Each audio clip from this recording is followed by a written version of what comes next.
बोरावली तिहेरी हत्याकांडातल्या आरोपीचे पत्नी आणि त्यांच्या 2 मुलांना जामीन मंजूर करण्यात आलाय. बोरावणी येथील शेतीच्या वादातून व पैशाच्या कारणावरून झालेल्या तिहेरी खून प्रकरणात अटकेत असलेले आरोपी राणी शंकर मस्के वय 45, दीक्षा शंकर मस्के वय 22 व नागेश उर्फ धीरज शंकर मस्के वय 20 यांचा जामीन प्रमुख जिल्हा व सत्र न्यायाधीश मनोज शर्मा यांनी मंजूर केला. यात हकीकत अशी, मुख्य आरोपी शंकर मस्के यांचा भाऊ सुधाकर मस्के हा 5 वर्षांपूर्वी मयत झाला आहे. तदनंतर शंकर मस्के व त्याचा भाऊ सुधाकर मस्के याची पत्नी गायत्री यांच्यामध्ये वडिलोपार्जित जमीन वाटणीवरून वाद सुरू होता. त्यामुळे शंकर हा गायत्रीवर चिडून होता. तसेच गायत्रीच्या पतीने पूर्वी जमीन विकली होती.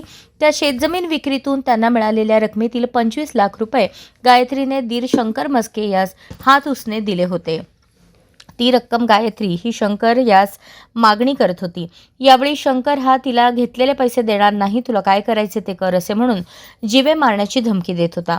फिर्यादी हा अधूनमधून गायत्री हिच्याकडे येत होता. त्यावेळी याबाबत गायत्रीने फिर्यादीस सांगितले होते. 2 मे 2026 रोजी दुपारी 2:30 ते 3च्या सुमारास फिर्यादी हा गावात असताना त्याच्या गावातील पिंटू जाधव याने सांगितले की तुझी बहीण गायत्री आणि तिच्या 2 मुलांना कोणीतरी ठार मारले आहे.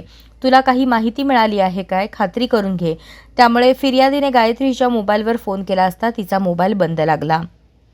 त्यावेळी शंकर मस्के यास फोन केला असता त्याचा देखील फोन बंद लागत होता. त्यानंतर फिर्यादीने त्याच्या मावस भावाला फोन करून विचारणा केली असता त्याने खरे असल्याचे सांगितले.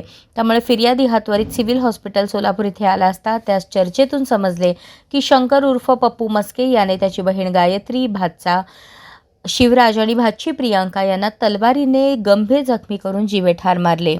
त्याबाबत सोलापूर तालुका पोलीस ठाण्यात गुन्हा दाखल झाला होता. प्रस्तुत गुन्ह्यात आरोपींविरुद्ध दोषारोप पत्र दाखल झाल्याने यातील अटक आरोपी राणी शंकर मस्के, दीक्षा शंकर मस्के व धीरज शंकर मस्के यांनी ॲडव्होकेट संतोष नावकर यांच्यामार्फत सत्र न्यायालयात जामीन अर्ज दाखल केला होता व प्रस्तुत जामीन अर्जामध्ये जिल्हा सरकारी वकील ॲडव्होकेट राजपूत यांनी म्हणणे सादर केले होते.